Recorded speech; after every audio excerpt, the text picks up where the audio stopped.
Hey, this is Paul Banis with GreatDad.com, and I am playing Grounded Mode of The Last of Us, Chapter 4, Billstown, Escape from the High School, the difficult scene of the gymnasium, which is the second to last scene before you actually get out of Billstown and head on your way to Pittsburgh.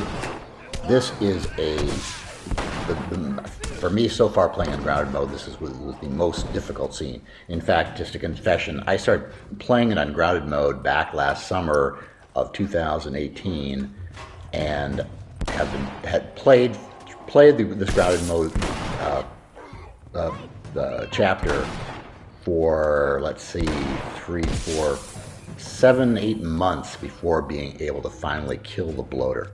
So this is not easy, especially if you're not a real gamer, and takes a little bit of work. Luckily, there's a lot of online resources, and I learned a lot of things on the way that I'm going to tell you about to hopefully make this journey a little bit easier, especially if you're determined to win on bloater mode or on grounded mode, and are happy to take some suggestions and tips or tricks. So first of all, when you first get into this scene, I think, and this first thing is maybe more of a theory than anything else, because I haven't seen anybody else talk about it, but I immediately move behind the stack of boxes, and I use my first aid to top up my health before I start. And in this little extract here, there was even one part where you see the bloater throw his mycotoxins at me, and I seem to survive better than I would have, or I actually do survive, which I wouldn't have if I hadn't taken the first aid. So I think that is a tip. If you have a first aid, you might want to top up before you get going. You may be a little bit more, you might have a little bit more of a defense mechanism toward the mycotoxins. He got me, so it doesn't protect you completely, obviously. The second thing is that we get here right away. You'll see me, I go over here, I get the first aid. While I'm waiting for the bloater to show up, I'm going to take a shot at him close range with the shotgun, and then I'm going to move over to the left and wait for the 2 attackers. Now, this would be my first real tip: is don't take on 2 of these guys at once. You've got to get at least one of them dead with a shotgun, and maybe kill the other one with some punches, like I'm doing here. But don't think that you can run around and let them evade them while you're trying to shoot the bloater. You've got to get rid of one of them, because the other one will surprise you and sneak up on you. Okay, so now the great thing about the runners is they come around for you. Every time you kill one, you're going to pick up some more ammunition. So don't be afraid to use your ammunition. Even if you're in close range, you can even shoot every one of the runners rather than beating them off with your fists with a shotgun, and just disperse with that threat. But don't be afraid to use the shotgun and get more ammunition, because you're going to need. The record I've seen looking online is 5 shots of the shotgun to kill the bloater. You might be able to do it faster than that. I don't know, but that was the record I saw. It took me 5 shots of the shotgun, 5 shots of the pistol, which you'll see when we get to the final kill sequence where I did finally get him. So the way the guns work. Okay, so the pistol and the shotgun have 2 different functions.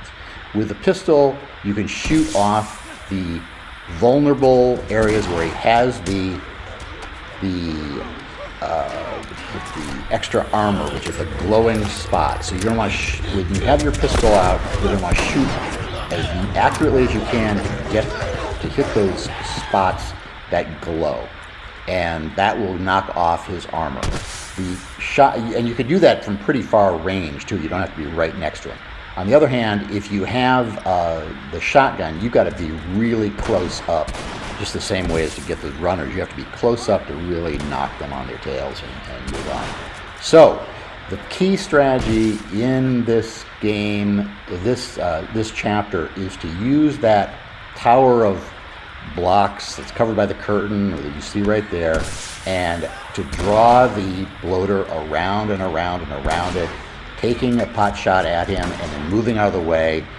When he throws his spores at you, he will throw them like that and throw them right into the blocks because he can't see. So you can move away very easily. So you see, I'm just moving. I'll move to the left. I can stay out of the range of the mycotoxins, shoot him, move around. That can be very dangerous if you run into a cloud like that, but the idea is to be close up on him, take another shot, and then get away. And then obviously you got to keep your eyes over here to when these guys come, because they keep on coming out of that wall. Now there's another good trick or another tip with the runners, if you haven't encountered this before, is it's very easy to get attacked by a runner if you don't time your punches correctly. If you start flailing away before the runner gets down, and you can be in the middle of a punch, he can be the one who gets you. So make sure to stop, let the runner come to you, only punch him as he's coming right at you rather than flailing around.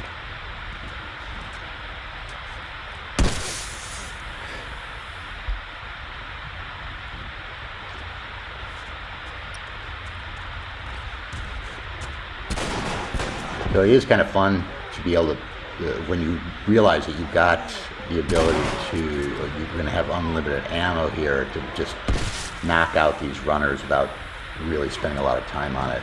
Because at the early stages, if you're really conserving your ammo like crazy, you can drive yourself nuts trying to fight them off with your fists, and that's when you're going to get killed.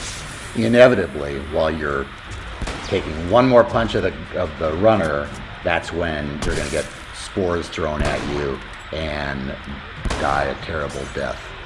So you can see me trying to aim for the white spots and take him out. Now I've seen also in one of the videos that I've seen is somebody who climbed up. In fact, I climbed up on those boxes one time, but I saw one guy actually climb up on one of the other shorter stacks of boxes, and he had already hit the bloater a couple times with the gun, so he had knocked off some of the armor, but he climbed up on that boxes and then he shot downwards and shot the bloater right in the head. And that was pretty astounding. I was not able to climb up on that myself and make that happen. But in this chapter here is where I was able to shoot him 5 times with the pistol, 5 times with the shotgun, and finish him off.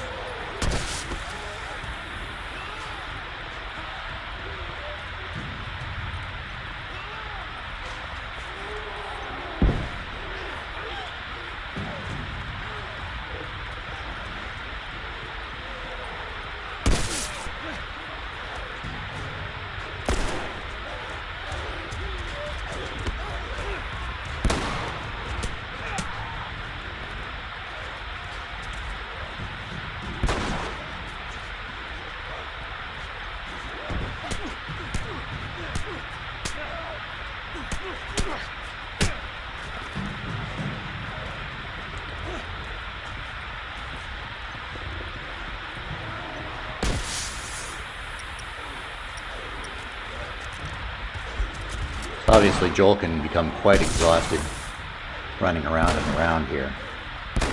But it's all worth it in the end if you can finally kill the bloater and move on. As you can see, as you've shot him a few times in the stomach, he's got more red space on his belly. He's lost his vulnerability.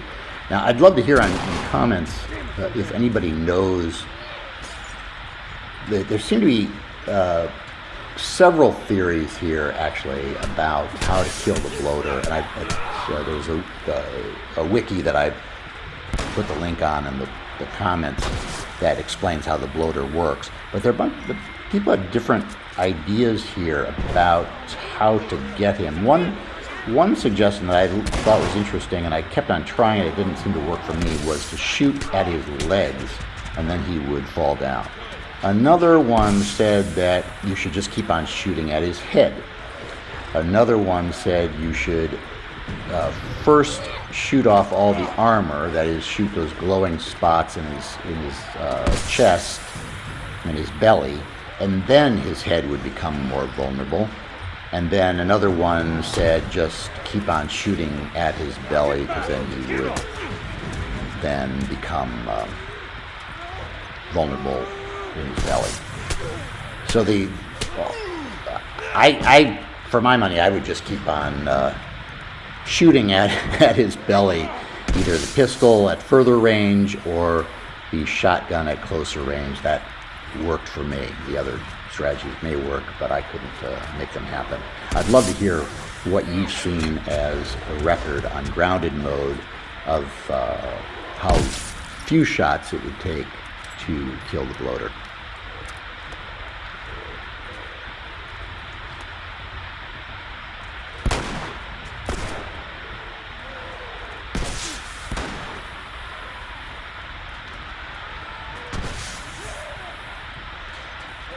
A shout out to KG Drifty and Sexy Sergeant, who had a lot of good ideas.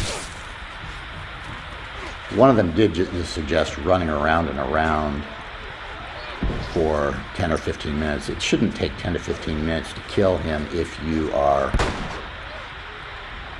focused on shooting him. And unlike the museum scene, just running around and letting Ellie and Bill do it for you is not going to work here. You're going to have to do most of the hard work there. See, I finally did shoot him, but at this point he still had a glowing spot. So, okay, now as you finish here, make sure to go back and get the mechanical parts that are hidden back in the storage room.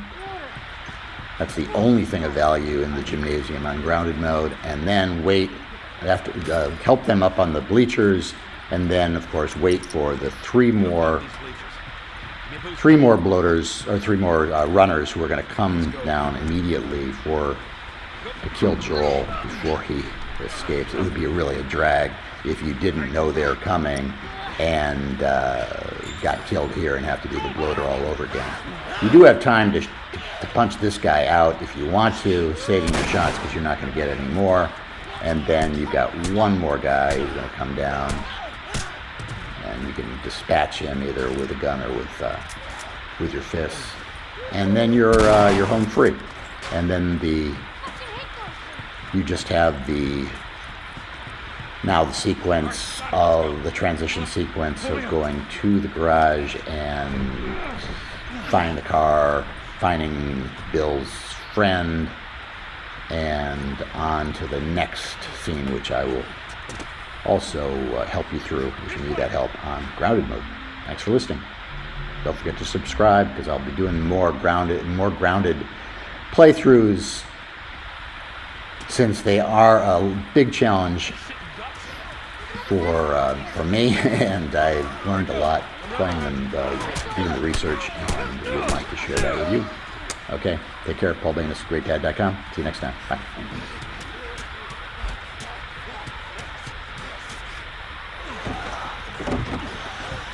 Inside the house now. So that worked out well. Okay, I'll go check out this side of the house. Bill? Somebody had the same idea. They stole my shit. Well, then what the hell is plan B? You ought to be thankful you're still drawing breath. That was plan A, B, C, all the way to fucking Z. And furthermore, tell Tess that she could take this job. Don't you bring Tess